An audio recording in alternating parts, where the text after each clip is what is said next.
Na primeira leitura que nós ouvimos, São Paulo afirma sua lealdade para com a comunidade de Corinto, a lealdade para com a comunidade. Reafirma sua convicção também a respeito do Evangelho. O Evangelho é a razão. Não pode ser mitigado ou adaptado, jamais. Requer coerência. E Paulo, como homem do Evangelho, sabe que deve prestar contas da sua própria missão à comunidade de fé. E aqui eu gostaria de fazer um comentário. Nesses dias, a Conferência Nacional dos Bispos do Brasil se posicionou de uma forma muito firme a respeito da vida. Causou espécie as críticas que chegaram, inclusive, de alguns setores que não poderiam criticar. Nos posicionamos também de uma forma muito firme a respeito da possibilidade de liberar a droga no Brasil. E também recebemos críticas. O Evangelho, a vida, Jesus em primeiro lugar. Nós não podemos nos adaptar, talvez, ao parecer de uma maioria, de uma opinião pública que se impõe. De um lado, a ciência, de outro lado, a fé. E a fé, para nós, oferece um norte. Nós não podemos nos desviar da fé que nos une. O texto do Santo Evangelho apresenta o rosto, por assim dizer, de Deus. É Pai, e poderíamos dizer é Mãe. Pai e Mãe que oferece misericórdia, amor, acolhida, ternura, casa, ombro. Que busca o perdido, que perdoa, oferecendo a todos a casa, a acolhida, a plenitude de vida. Esse pai e mãe, que nós denominamos Deus, é força de um amor que salva, gerando, por graça, homens, mulheres, pessoas, jovens, renovados. A parábola, porém, não está focada simplesmente no amor do pai e mãe, que perdoa, que acolhe, mas na reação do bom filho da casa. Ele não percorreu o caminho que purificou o irmão menor. Ele não percorreu o caminho e o fez compreender o que significa realmente a liberdade, o que significa ser filho. Ele não fez o caminho.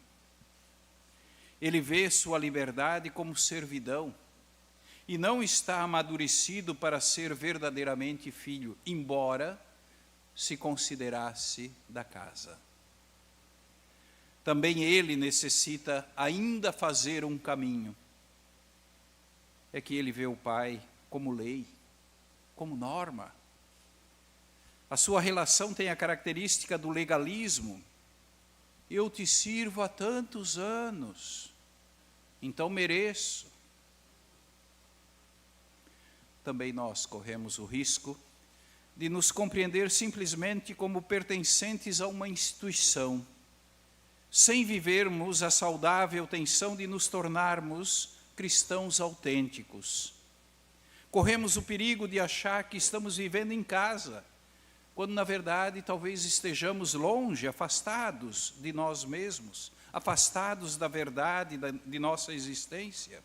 E isso vale para todos nós, leigos e clérigos e consagrados.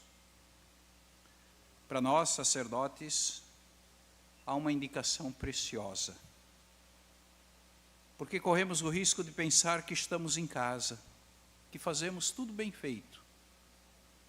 De fato, nós fazemos muitas coisas, temos uma responsabilidade imensa, mas corremos o risco de perder a alegria vocacional, à causa das exigências, cobranças, desafios, da gestão de pessoas e da gestão de estruturas. Isso deve nos fazer refletir. E não é fácil. Tendo presente a figura do filho mais velho da parábola que nós ouvimos, nós reconhecemos que também nós podemos cair numa espécie de legalismo. Podemos sim. Fazemos o que fazemos por submissão, não por obediência, são coisas distintas, né? Daí a necessidade e importância de cultivar a dimensão da interioridade, aquilo que nós dizemos, a vida do Espírito. A vida do Espírito. É o Espírito que nos conduz ao centro, que nos reconduz ao centro, que nos traz sempre de novo ao essencial, porque corremos sim o risco de, no corre-corre do cotidiano, perder o foco, o horizonte. Por isso, caríssimos irmãos e irmãs, Jesus é o vulto, se quisermos, ou o rosto da misericórdia do Pai. É para nós guia seguro no caminho da vida, é Senhor, é Mestre, é a razão de nossas buscas, é a razão do nosso coração, da nossa vida, da nossa juventude, das nossas forças, de tudo. Por isso, Charles, pela causa do Evangelho, tu empenhas a tua juventude também, a tua vida, as tuas forças. E cremos que em Cristo temos a vida, que nele somos salvos, que somos destinados a caminhar nas boas obras. Por isso, Charles, rezamos para que no exercício do ministério ordenado, lá onde a igreja te solicitar, porque nós não nos pertencemos. No dia em que dissemos sim, era para o que desse e viesse. Eu creio que ninguém de nós escolheu trabalhar aqui, acolá, nessa realidade. Não, nós não nos pertencemos. Nós não nos pertencemos. Então que tu possas ser instrumento de promoção e cuidado da vida lá onde a igreja te pedir, te solicitar. Que o teu ministério possa ser repercussão desse rosto, desse Deus que é Pai e Mãe. E hoje eu estava vindo de Florianópolis, vinha de Brasília, e na estrada, trânsito danado, 5 horas de viagem, eu vinha rezando. Pai Nosso, uma Ave Maria, eu tenho o meu beato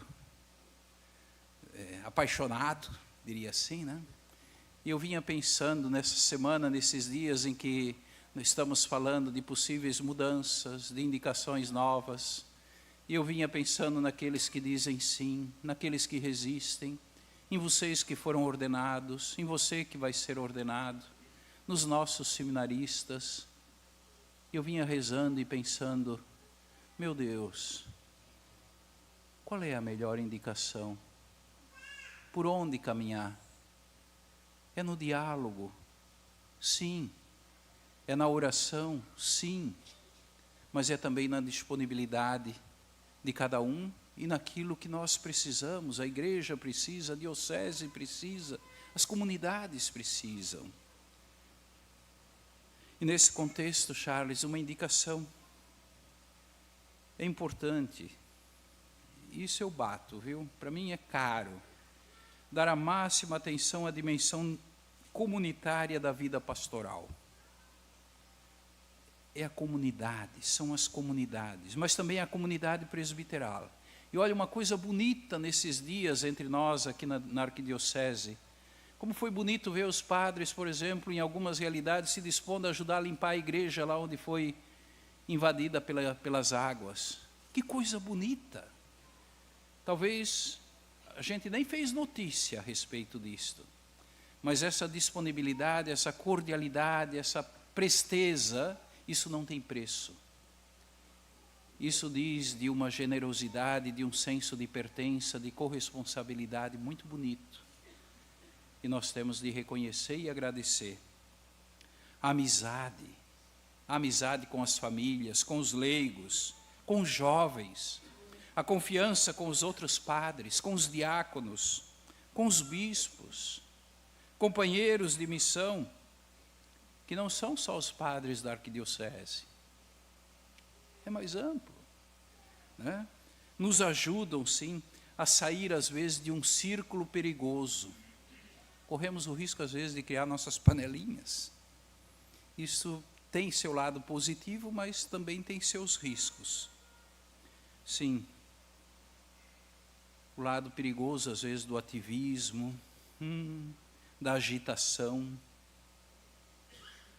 essa proximidade de uns com os outros, com as famílias, com os jovens, com os casais, com os padres, com os diáconos, com o seminário.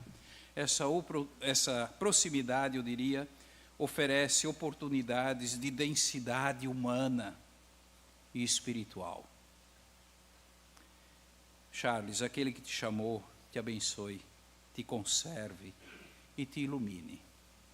E aquilo que eu disse na primeira ordenação deste ano, do Bruno, eu gostaria de repetir para ti, fechando, por assim dizer, estas 4 ordenações presbiterais deste ano. Uma coisa que eu aprendi de alguém que para mim foi mestre. Ele dizia assim: primeiro, faz bem o necessário.